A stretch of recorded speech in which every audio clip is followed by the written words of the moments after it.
Hello అండి, welcome back to our channel. ఈరోజు mushroom fry ఎలా ప్రిపేర్ చేసుకోవాలో చూద్దాము. చాలా టేస్టీగా ఉంటుందండి ఇది రైస్లోకి, అలాగే చపాతీస్ రోటీస్లోకి కూడా. దానికోసం ముందుగా మష్రూమ్స్ని నీట్గా క్లీన్ చేసుకుని ఇలా మధ్యలో కట్ చేసుకోండి. ఇలా 4 పీసెస్ చేయండి ఒక్కొక్క మష్రూమ్ని. మరీ చిన్నగా కనుక చేశారంటే అది ఫ్రై అయ్యేపాటికి ఇంకా చిన్నగా అయిపోతాయి. సో ఇలా ఒక 4 పీసెస్ లాగా చేసి పెట్టుకోండి. ఇప్పుడు కర్రీ ప్రాసెస్ చూద్దాము. ముందుగా ఆయిల్ యాడ్ చేసుకుని అలాగే ఒక స్పూన్ నెయ్యి కూడా యాడ్ చేసుకోండి. ఇప్పుడు ఇందులోకి కొద్దిగా జీలకర్ర యాడ్ చేసుకోండి, ఒక స్పూను. అలాగే ఆనియన్ అండ్ మిర్చి కూడా యాడ్ చేసుకుని ఫ్రై చేసుకోవాలి. ఇవి మరీ ఎక్కువ కలర్ చేంజ్ అవ్వాల్సిన అవసరం లేదండి, కొంచెం ట్రాన్స్పరెంట్ అయ్యే వరకు ఫ్రై చేసుకోవాలి. ఇలా ఫ్రై అయ్యాక ఇప్పుడు ఇందులోకి కొద్దిగా అల్లం వెల్లుల్లి పేస్ట్ ఒక హాఫ్ స్పూన్ యాడ్ చేసుకోండి. పచ్చివాసన పోయే వరకు ఫ్రై చేసుకోవాలి.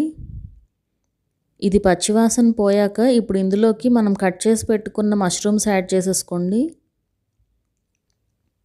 యాడ్ చేసుకుని ఒకసారి ఇలా కలుపుకుని ఇప్పుడు ఇందులోకి ఒక హాఫ్ స్పూన్ పసుపు యాడ్ చేసుకోండి. అలాగే ఒక 2 స్పూన్ల ఉప్పు యాడ్ చేసుకుని ఒకసారి కలుపుకుని మూత పెట్టి ఒక 10 మినిట్స్ పాటు ఉడికించాలి. వాటర్ అది కూడా ఏం యాడ్ చేయాల్సిన అవసరం లేదండి, వాటర్ ఆటోమేటిక్గా వచ్చేస్తాయి. ఇలా మూత పెట్టేసి ఒక 10 మినిట్స్ పాటు లో ఫ్లేమ్లో ఉడికించండి. చూస్తున్నారు కదా, వాటర్ వచ్చేసాయి. ఒక 10 మినిట్స్ తర్వాత ఒకసారి మూత ఓపెన్ చేసి ఇలా కలుపుకుని ఇప్పుడు మీడియం నుంచి హై ఫ్లేమ్ మధ్యలో పెట్టేసేయండి. ఆ వాటర్ అంతా కూడా పోయేలాగా ఫ్రై చేసేసుకోవాలి. అలాగే ఇందులోకి క్యాప్సికమ్ కూడా యాడ్ చేసుకోండి. క్యాప్సికమ్ కూడా ఫ్రై అయిపోతుంది. సో ఇలా మొత్తం కూడా వాటర్ అంతా కూడా పోయే వరకు ఇలా మిక్స్ చేసుకుంటూ ఫ్రై చేసుకోవాలి. ఫైనల్గా ఇలా ఫ్రై అయిపోవాలండి.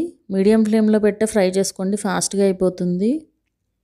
అండ్ మన క్యాప్సికమ్ అండ్ అలాగే మష్రూమ్స్ కూడా పర్ఫెక్ట్గా కుక్ అయిపోయాయి.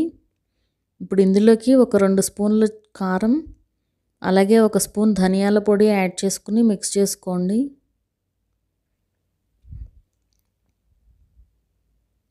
ఈ పౌడర్స్ యాడ్ చేశాక ఒక 2 మినిట్స్ పాటు ఫ్రై చేసుకోండి.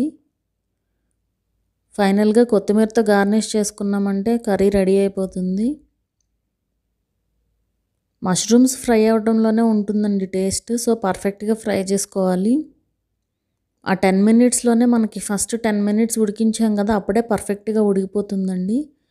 సో మన కర్రీ అయితే రెడీ అయిపోయింది. మా వీడియో కనుక మీకు నచ్చినట్లయితే సబ్స్క్రైబ్ చేసుకోండి. అలాగే ఆ పక్కనుండే బెల్ ఐకాన్ కూడా క్లిక్ చేయండి, సో దట్ మా అప్డేట్స్ అన్నీ మీకు వస్తూ ఉంటాయి.